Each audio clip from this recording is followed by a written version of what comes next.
Welcome back to my channel friend. आज हम पियर ए camel के आगे की स्टोरी को कंटिन्यू करेंगे।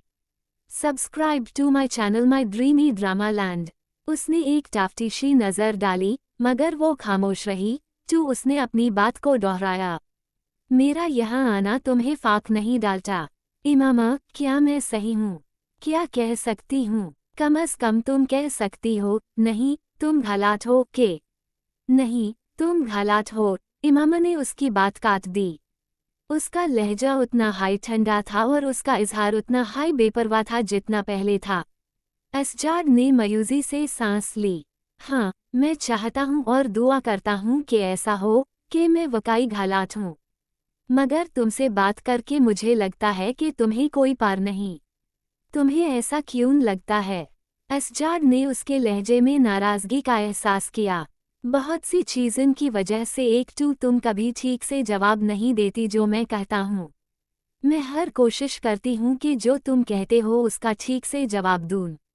अगर तुम्हें पसंद नहीं आता जो मैं कहती हूँ तो मैं क्या कर सकती हूँ? असजाद को लगा कि वो ज़्यादा नाराज़ हो गई है। मेरा मतलब ये नहीं था कि मुझे पसंद नहीं जो तुम कहती हो, ये कि तुम सिर्फ हाँ या ना में जवाब देती हो। कभी कभी मुझे लगता है जैसे मैं अपने आप से बात कर रहा हूँ। जब तुम मुझसे पूछो कि मैं ठीक हूँ तो मैं हाँ या ना में जवाब देती हूँ और क्या कह सकती हूँ। अगर तुम्हें एक सीधा सवाल के जवाब में एक लंबी कहानी सुनी है तो मुझे बातों के तुम क्या सुनना चाहते हो और मैं वो कहूँगी। वो संजीदा थी। तुम हाँ या ना में कुछ और भी कह सकती हो। अगर और कुछ नहीं तू मुझसे पूछ लो कि मैं कैसा हूँ। तुमसे पूछ लो कि तुम कैसे हो। तुम यहाँ मेरे सामने बैठे हो, मुझसे बात कर रहे हो, जाहिरी तौर पर तुम ठीक हो, वरना तुम घर में होटे, बिस्तर में, बीमार। इमामा, ये रावाज हैं और तुम अच्छी तरह से जानते कि मैं रावाज में यकीन नहीं रखती। तुम्हें मुझसे पूछने की ज़रूरत नहीं कि मैं कैसी हूँ, मुझे बिल्कुल बुरा नहीं लगेगा। असजाद बोल ना सका। ठीक है, रावाज को छोड़ो, और भी बातें होती हैं, कुछ डिस्कस कर सकते हैं। अपनी दिलचस्पियों पर बात कर सकते हैं जो हमें मसरूफ रखता है। असजाद, मैं तुमसे क्या डिस्कस करूं? तुम एक बिजनेसमैन हो, मैं एक मेडिकल स्टूडेंट हूं, तुमसे क्या पूछूं? स्टॉक मार्केट के बारे में। ट्रेंड बुलिश था या बेयरिश? इंडेक्स कितने पॉइंट्स से बढ़ गया? या तुम अगले शिपमेंट कहाँ भेजे रहे हो? हुकूमत ने तुम्हें अज मर्तबा कितना रिबेट दिया? वो ठंडी रही। या मैं तुमसे एनाटॉमी डिस्कस करूं? क्या लिवर के फंक्शन को म्यूटेजिया करता है? इस साल बाईपास सर्जरी के लिए कौन सी नई टेक्निक्स इस्तेमाल हुई हैं? हार्ट फेल होने पर इलेक्ट्रिक शॉक्स का वोल्टेज कितना होना चाहिए? ये हमारी फील्ड्स हैं, जो इनके पॉइंट्स ऑफ डिस्कशन से हम कैसे मोहब्बत और अपनापन हासिल कर सकते हैं। मैं समाजन से कसीर हूँ। असजाद के चेहरे का रंग भूल गया। वो मैन हाई मैनस लम्हे को कौस रहा था जब उसने इमामा से शिकायत की थी। इंसान की जिंदगी में और भी दिलचस्पियां होती हैं, उसने कमजोरी से कहा। नहीं, मेरे पराई के अलावा मेरी जिंदगी में कोई और दिलचस्पी नहीं, इमामा ने कटाई लहजे में कहा, अपना सर हलेट हुए। आखिर हमारी पहले भी कुछ दिलचस्पियां थी। पहले जो कुछ हुआ उससे भूल जाओ, इमामा ने बीच में हाई बोला। ए फ्लैट में वक्त ज़ाया नहीं कर सकती। मुझे हैरत होती है कि एक बिजनेसमैन होते हुए भी तुम इतने बचकाना और जज्बती हो, तुम्हें ज़्यादा प्रैक्टिकल होना चाहिए। असजाद खामोश रहा। Please subscribe to my channel my dreamy drama land. हम अपने रिश्ते को जानते हैं। अगर तुम समझते हो कि मेरी प्रैक्टिकल अप्रोच से हमारे रिश्ते में इंटरेस्ट या लगन का कमी है तो मैं कुछ नहीं कर सकती। मैं यहाँ तुम्हारे साथ हूँ, इसका मतलब है कि मैं इस रिश्ते को अहमियत देती हूँ, वरना मैं यहाँ चाय पीने के लिए किसी अजनबी के साथ नहीं बैठी होती। वो एक लम्हा रुकी, फिर कहा, और ये कि तुम्हारा यहाँ आना मुझे कोई फाक डालता है या नहीं? जवाब ये है कि हम दोनों बहुत मसरूफ लोग हैं। हम मॉडर्न ज़माने के लोग हैं। मैं कोई हीर नहीं हूँ जो तुम्हारे लिए स्वाद बनाए बैठती हूँ जब तुम बांसुरी बजाते हो, और तुम कोई रांझा नहीं हो जो मुझे घंटन इंडल्ज करे। हकीकत ये है कि ये वाकई कोई फाक नहीं डालता कि हम मिलते हैं या नहीं। हमारा रिश्ता जैसा आज है वैसा हाई रहेगा, या तुम समझते हो कि ये बैड लगा? अगर एसजार्ड के माथे पर पसीना नहीं आया तो सिर्फ इसलिए कि ये दिसंबर का महीना था। उनके दरमियान 8 साल का फाक था, मगर पहली मर्तबा एसजार्ड को लगा कि ये 8 नहीं बल्कि 18 साल का फाक है और वो 10 से बड़ी थी। सिर्फ 2 हफ्ते पहले उसने 19 साल कंप्लीट किए थे, मगर उसको लगा कि वो एक रात में टीनेज से मिडिल एज में पहुंच गई है और वो अपने प्री टीन्स में वापस चला गया है। वो उसके सामने बैठी थी, टांगें क्रॉस किए और आंखें उसके चेहरे पर जमाई हुई थी, बेपरवाह इंतजार करते हुए उसके जवाब का। एसजार्ड ने उसकी उंगली में पहनाई हुई मंगनी की अंगूठी को देखा और गाला साफ किया। तुम ठीक कह रही हो, मैं सिर्फ ये सोचता था कि हमें ज़्यादा बात करनी चाहिए क्योंकि ये हमें कुछ समझने में मदद देगी। एसजार्ड, मैं तुम्हें बहुत अच्छी तरह से जानती हूँ और समझती हूँ।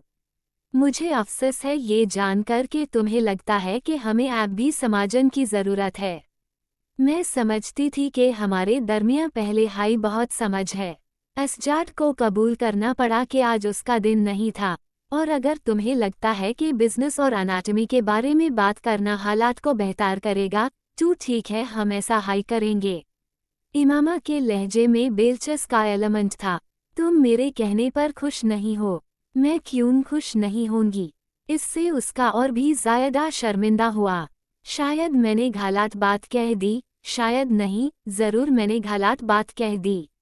उसने इस जुमले को ज़ोरदार अंदाज में दोहराया। तुम जानती हो ये रिश्ता मेरे लिए कितना अहम है। मेरे पास बहुत से सपने हैं मुस्तकबिल के लिए। उसने गहरी सांस ली। वो बगैर किसी इजहार के दीवार पर चढ़ाई हुई बेल को देखते रहे। शायद इसीलिए मैं इस रिश्ते के ब्याह में इतना हसास हूँ। मुझे हमारे ब्याह में कोई डर नहीं। ये मंगनी हमारी रजामंदी से हुई थी। उसकी नज़र इस पर थे गई और उसने जज्बाती लहजे में कहा, मगर अचानक उसने फिर महसूस किया कि वो वहाँ मौजूद नहीं है, कि वो अपने आप से बात कर रहा है। बड़े से बंगलों के पीछे से आने वाली म्यूजिक घर के सामने लॉन तक सुनाई दे रही थी।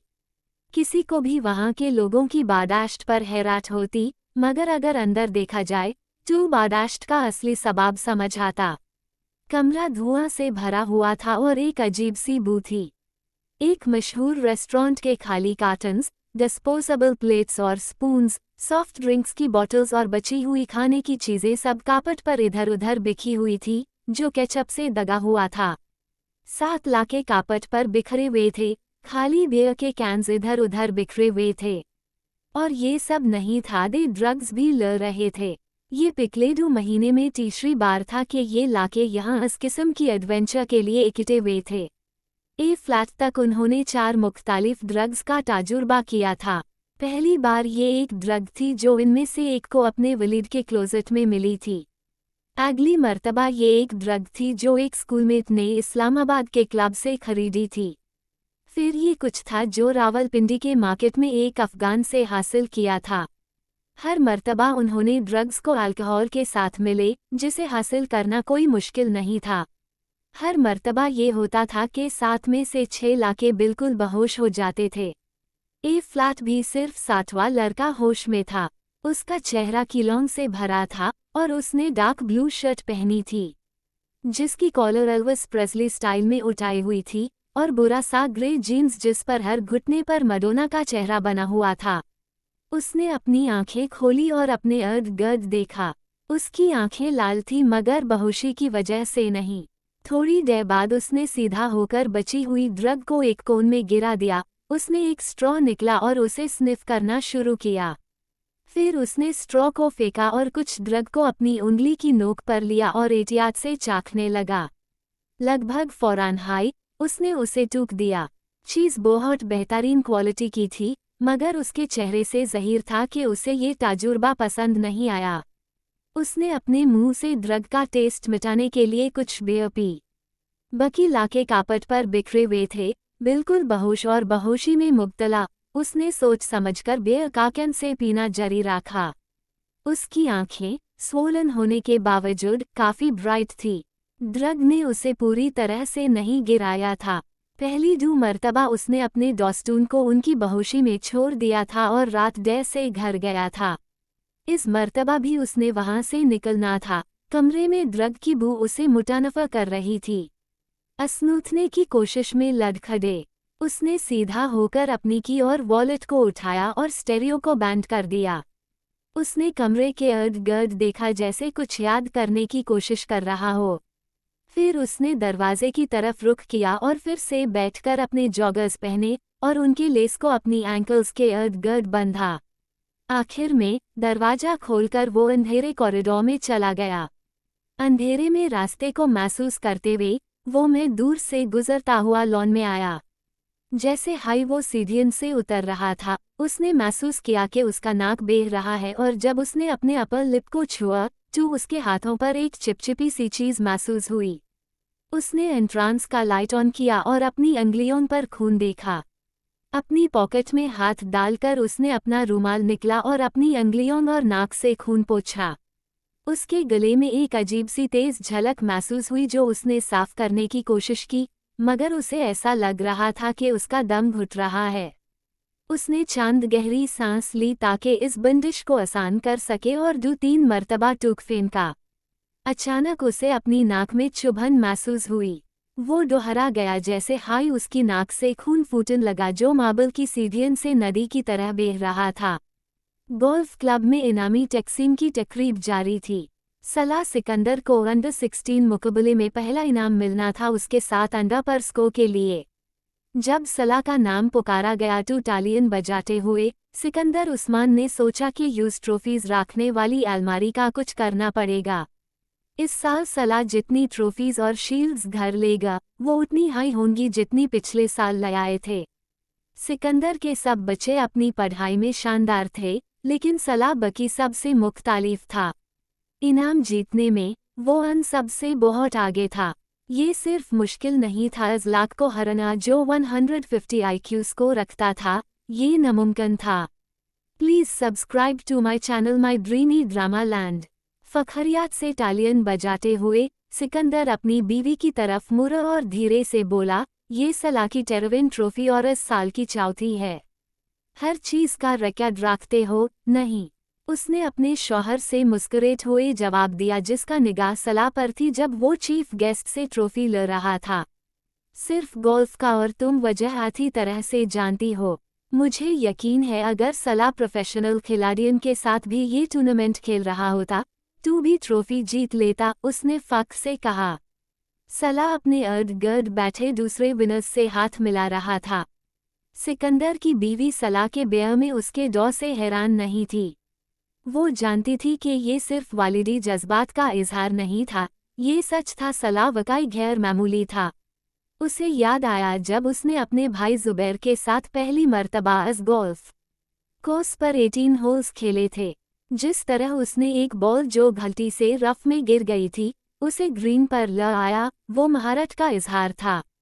जुबैर हैरान रह गया। मुझे यकीन नहीं आ रहा, उसने ये जुमला बाबा कहा था खेल के ख़त्म होने तक। अगर रफ से शॉट ने जुबैर को हैरान कर दिया था तो सलाह के पुटर्स ने यूज बिल्कुल हिलाकर रख दिया। जब बॉल होल की तरफ रोल कर रही थी उसने अपने क्लब पर सहारा लिया और सलाह और उसके टारगेट के दरमियान फासला देखने के लिए पीछे मुड़ा। ना यकीन से सर हलेट हुए उसने सलाह की तरफ देखा। सलाह साहिब आज अच्छा नहीं खेल रहे, गोल्फ कार्ट के पीछे खड़े कैडी ने जुबैर के पीछे धीमी आवाज में कहा, जो हैरानी से मुड़िया। तू आज अच्छा नहीं खेल रहे, उसने कैडी की तरफ देखा। क्या ये मजाक था? जी सर, वरना बॉल रफ में ना जाती, कैडी ने कहा। आप आज पहली दफा यहाँ खेल रहे हैं, लेकिन सलाह साहिब यहाँ पिछले 3 साल से खेल रहे हैं, इसीलिए मैं कहता हूँ वो अच्छा नहीं खेल रहे, उसने इजाफा किया। जुबैर ने अपनी बहन की तरफ देखा जो प्यार से मुस्कुराते हुए थी। अगली मर्तबा मैं पूरी तैयारी से यहाँ आऊँगा और मैं भी खेल के लिए जगह चुनूंगा। जुबैर कुछ नाराज था जब वो सलाह की तरफ चल पड़े।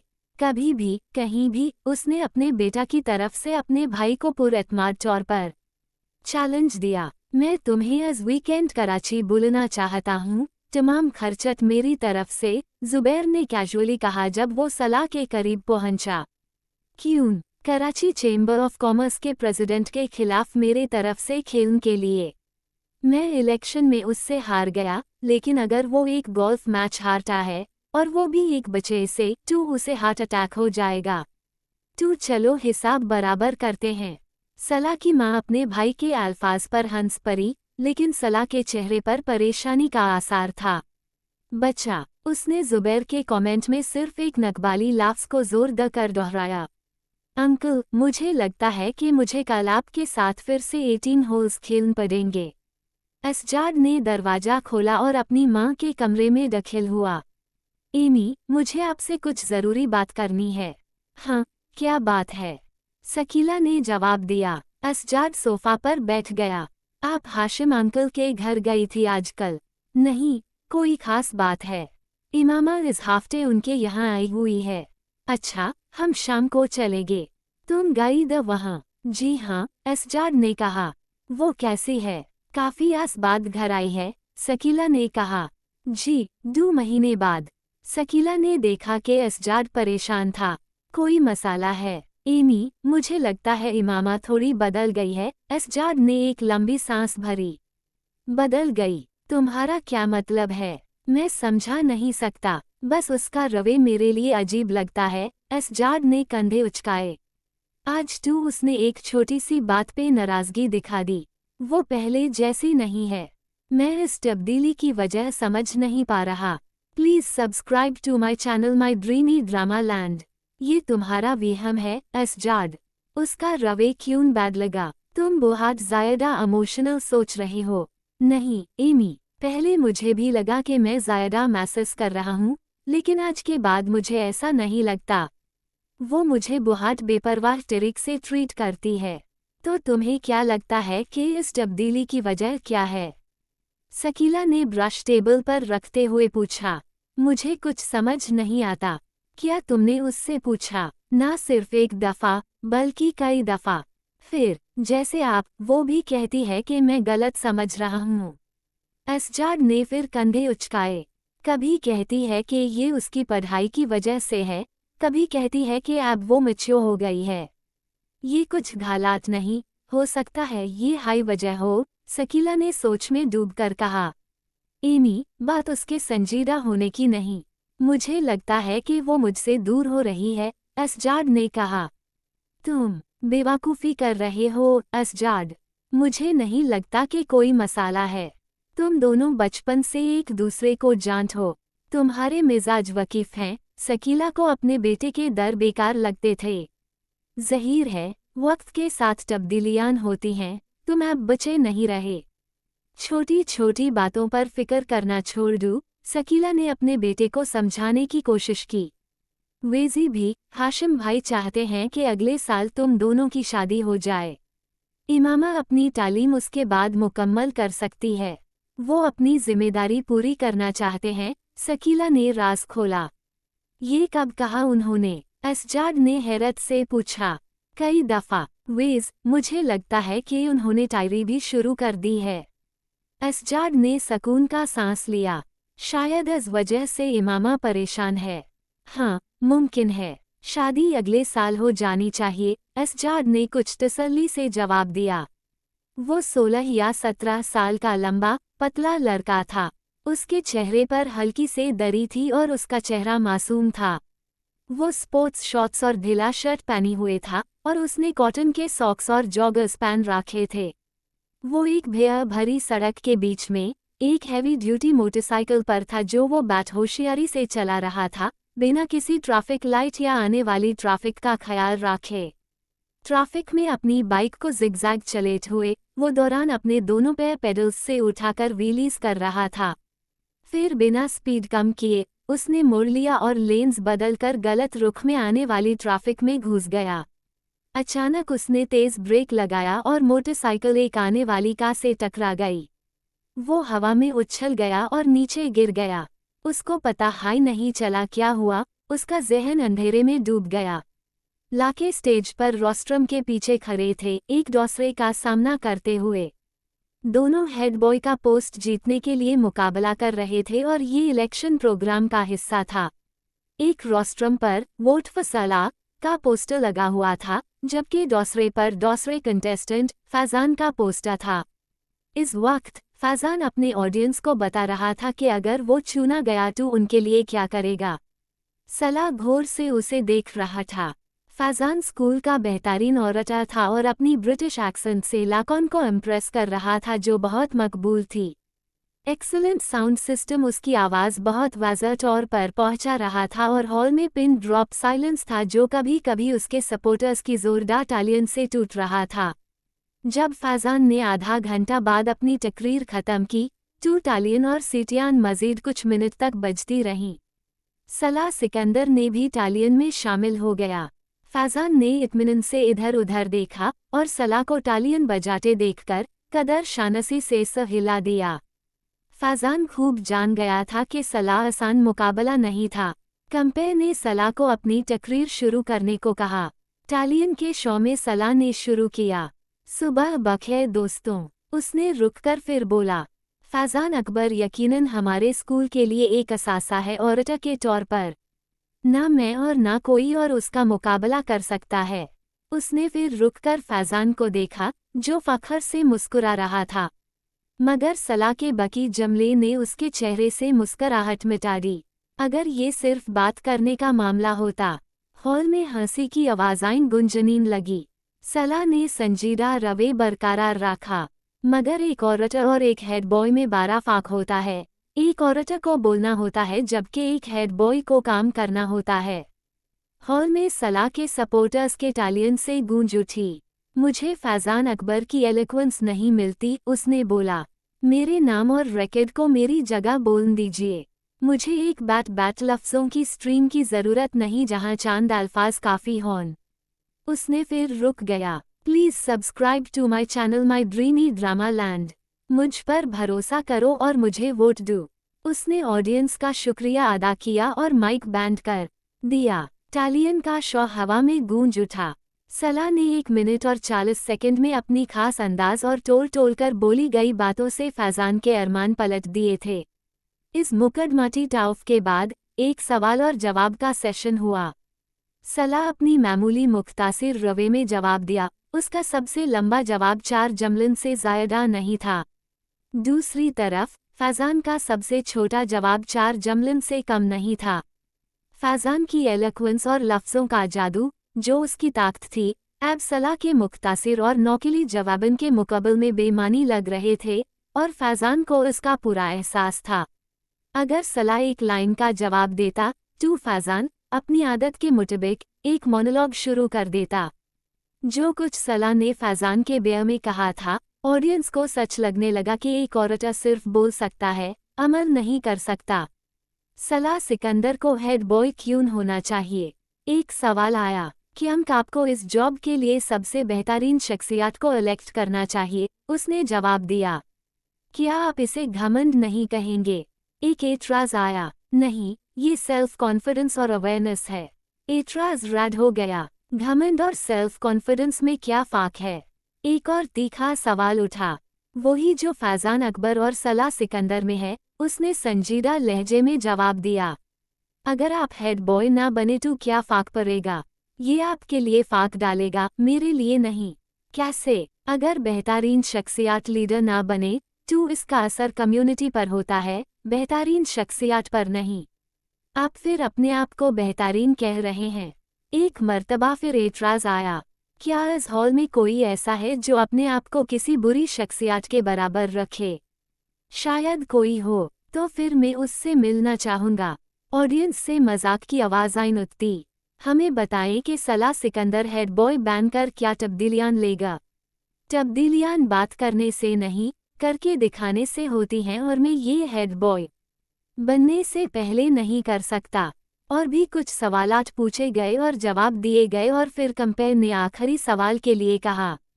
एक श्रीलंका लड़का शरारत भरी मुस्कुराहट के साथ खड़ा हुआ। अगर आप मेरे इस सवाल का जवाब दें तो मैं और मेरी पूरी ग्रुप आपको वोट देंगे। सलाह मुस्कुरे, जवाब देने से पहले मुझे ये बातों कि तुम्हारे ग्रुप में कितने लोग हैं? 6 लाख ने जवाब दिया। सलाह ने सर हिलाकर मंजूर किया और कहा, ठीक है, तुम्हारा सवाल क्या है? तुम्हें ये कैलकुलेट करके बताना है कि अगर 952,852 में 267,895 जोड़ा जाए और फिर 399,999 माइनस किया जाए और 929,292 फिर से जोड़ा जाए। उसने पेपर से धीरे धीरे पढ़ कर बोला। फिर इस फिगर को 6 से मल्टीप्लाई और 2 से डिवाइड किया जाए और फाइनल फिगर में 492,359 जोड़ा जाए तो उसका 1/4 क्या होगा। लड़का मुश्किल से अपने लफ्ज़ों को मुकम्मल कर पाया था कि सलाह का बिजली की रफ्तार से जवाब आया। Thank you so much for watching. Please like share subscribe.